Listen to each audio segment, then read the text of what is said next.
guys, today I'm going to be watching a Mr. Nightmare video. This one's going to be quite exciting for me just because this is what I do. I try doing every day in the summertime, but I don't. And we also have a special guest star, which you haven't probably seen in a while. I know you guys love cats, okay. Yeah, here's my cat. Anyways. Yeah, she doesn't like me, I'm just telling her right now. Okay. 3 true scary bicycle stories. Okay. It's almost 13 minutes long. Again, I love biking. I try biking a lot in the summertime because the summertime does not last long, obviously, as you guys know. In the fall, you can still bike like September, October, November, but it's like as soon as it gets too cold to bike, it's just so uncomfortable and it's just not enjoyable. So I like doing when it's like 20, 30 Celsius degrees, obviously. But yeah, this is gonna relate to me, so. And the thing is, this might relate to me more because I'm assuming a lot of these are going to be at nighttime, which is when more creepy stuff happens. And I tend to bike at nighttime. Like literally 24 hours ago. It's like 11:29 right now. 22 hours ago, I was out at like 2 a.m. and I biked home with my phone dead. And I had to bike like 20-25 minutes home. On a street that's pretty sketch, so I was like speeding home. So that easily could have been a horror story right there. I could be a horror story right now. So this is going to relate to me probably highly. And I can't really judge anybody in these videos if they do anything I do because I do the same thing. So I guess I can't really judge, but I guess we'll see what happens in these videos. Let's go, guys. Biking / bicycle horror stories. So that'd be interesting. When I was a little younger, I enjoyed off-road biking, like on bike trails in the woods. In the woods. Living in rural Massachusetts, I always did a lot of exploring. Parks, yes, not woods, not like no. One of those many days that I was feeling adventurous, I got on my bike and rode down Irving Street, the road my parents' old house sat on. This road went a long way down, and it basically just ran through trees in all directions, with the occasional farmland. I'd usually cut off this road onto an intersecting road, or I'd just ride into the woods. In the daytime it's fine. Nighttime? This particular day, I kept going further than usual on Irving Street, hoping to find these cool bike trails one of my friends told me about a few days prior. What time is that? He said the entrance would be a little past a deer crossing sign. Seems to be daytime. I didn't find the sign though, but I did find a trail that veered off the road into the woods. It was wide enough to easily navigate on my bike. So I turned off Irving Street and onto the dirt trail, which immediately dropped to a decline, allowing me to instantly pick up speed. I still don't know if these were the trails my friend was actually talking about or not, but they were fun to ride on, as they were very hilly and windy. That seems kind of nice. It's daytime, it's nice. Trails, having fun exploring. That's fair. Until I started to get thirsty and realized I had forgotten my water bottle at home. That's the worst feeling. So I decided to cut my bike ride short and start looking for the way back to the road. I rode around the trails trying to remember which way. Go to Strong Got Water. But it was literally a maze. Irving Street was a very quiet road, so hoping to hear the sound of traffic was kind of pointless. This was back when flip phones were a thing, and I didn't even have a cell phone yet, honestly. No. So I couldn't exactly just whip out my iPhone to look for directions.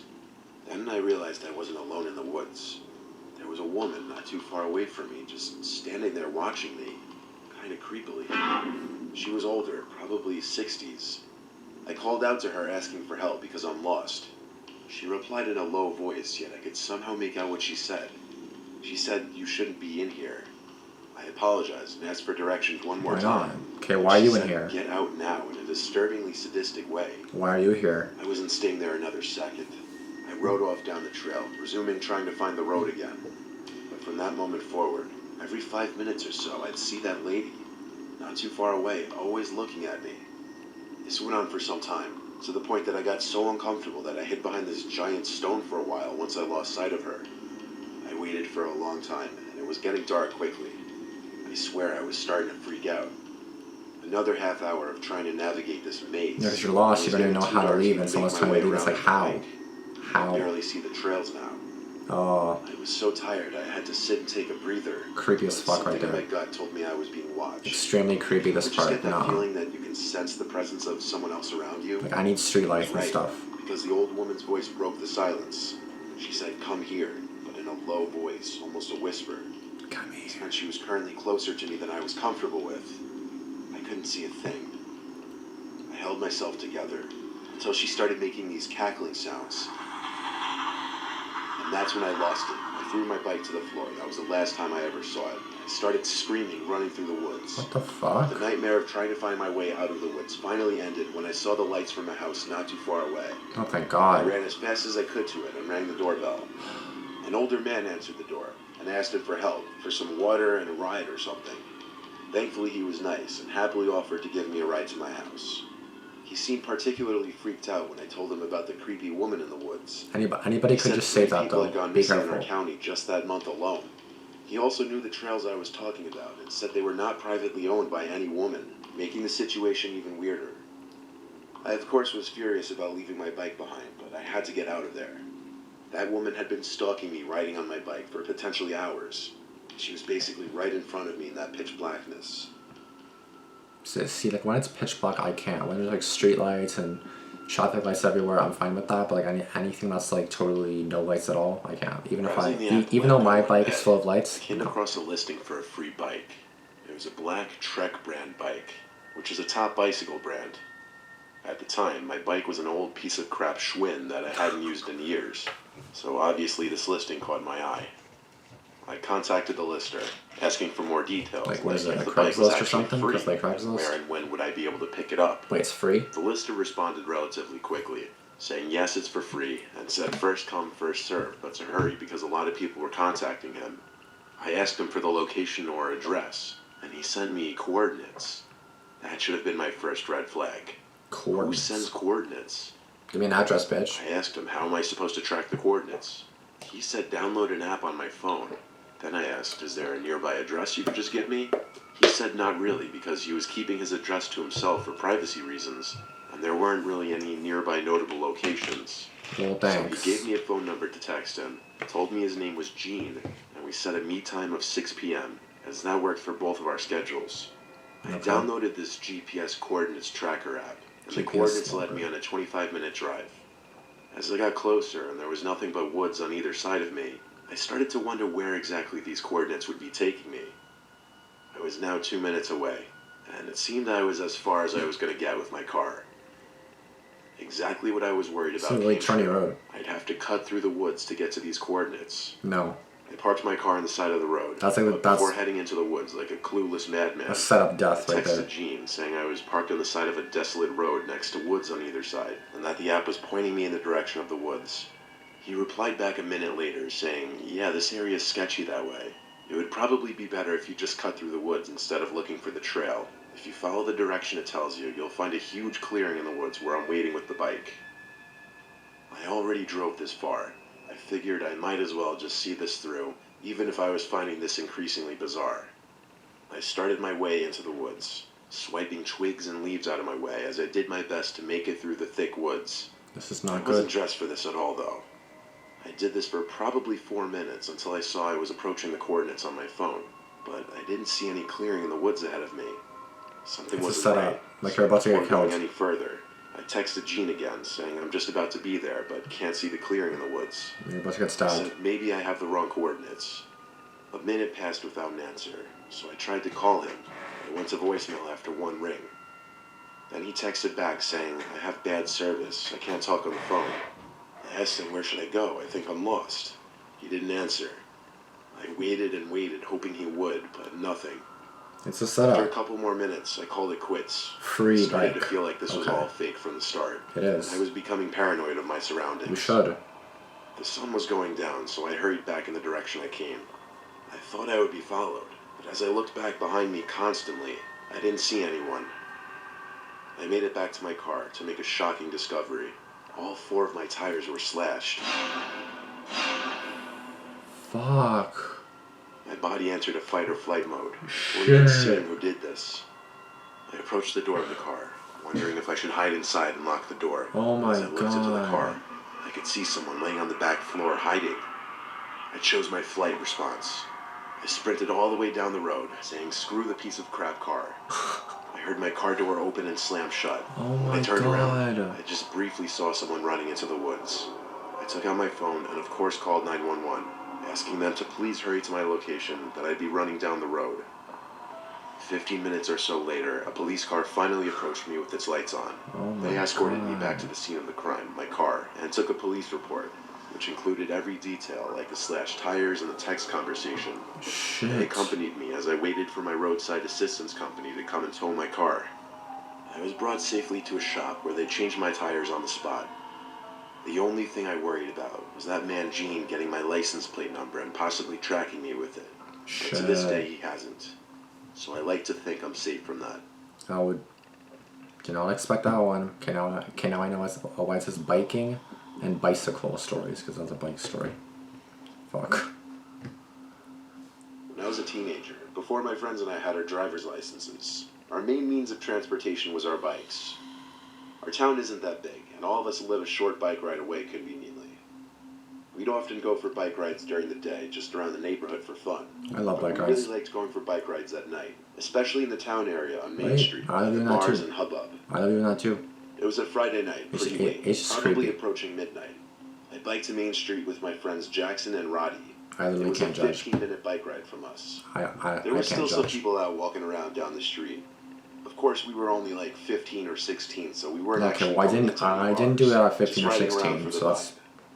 We not hung out in safe. one of the parking lots on the street that we'd often just chill at. At that hour, there weren't many cars left in the parking lot. It was quieting down for the night. Roddy was the one to notice when a car pulled into the lot with its lights off and kind of parked conspicuously, in a way that it was facing us. After a few minutes, Jackson pointed out that he was pretty sure the guy in the car looked like he was watching us, so we started to migrate our hangout elsewhere. We biked out the exit of the parking lot and back onto Main Street, and the car also left the parking lot shortly after us. Sus. We all knew just by a single glance at each other, and didn't even have to speak a single word to know to start pedaling fast down the road. The car trailed us, but not too close behind. The driver must have somehow thought we weren't aware of it. No, we know. He still had his lights off, not to mention. I said let's get to my house, instead of just aimlessly biking around trying to lose him in the streets. That's creepy. My house was the closest. It took us only like 5 minutes. Yeah, but then he knows to where get you there. live, idiot. Don't do that. Before the car could turn the corner onto my street, we hurried to my backyard gate and rushed inside before he could see. We entered my house through the back door. That's fair. My dad was still awake, surprisingly, in the living room. He was watching a movie.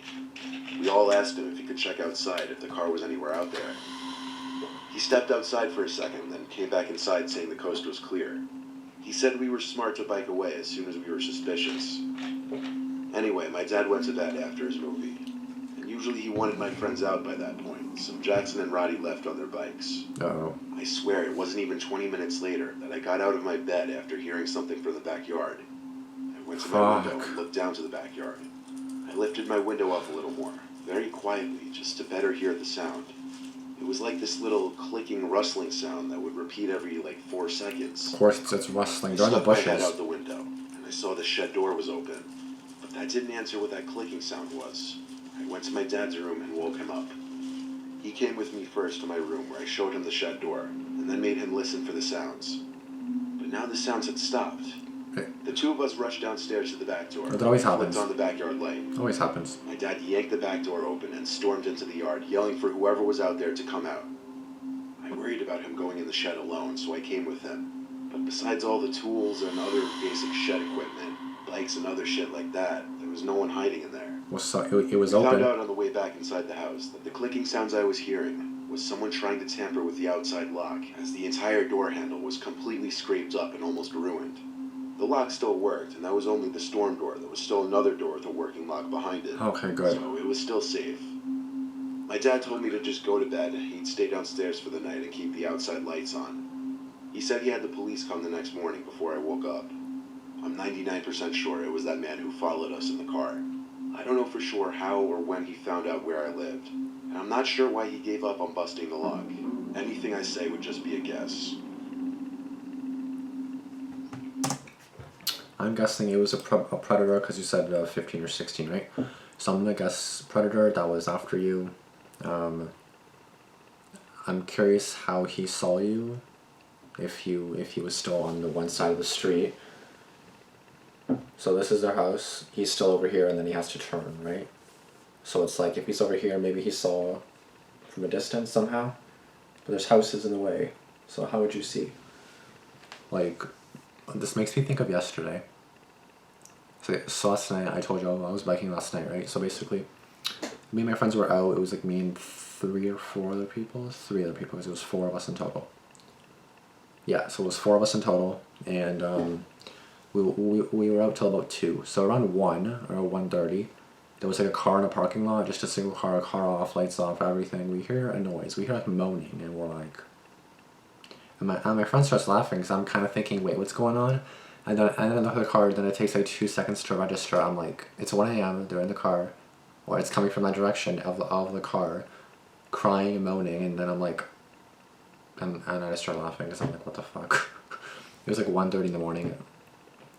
After doing some stupid shit that I probably shouldn't have done, I'm not gonna say it, the car turned on, and I was like, run. So I tell everyone to start going, because it's like 1:30 at nighttime. It's like if we're in a park area, it's kind of dark. It was just like creepy and sketchy. But yeah, be careful. So the car didn't follow us or anything. I kind of thought it was. I didn't do anything stupid, like as if I totally obvious, like go and knock on the window. Can I join? Like obviously not like that, but apparently the guy was getting ahead. That's all I know. Apparently my friend looked as we were walked by, and then apparently, because like as we left, we had to kind of like pass the car, not pass it like right beside it. The car was here.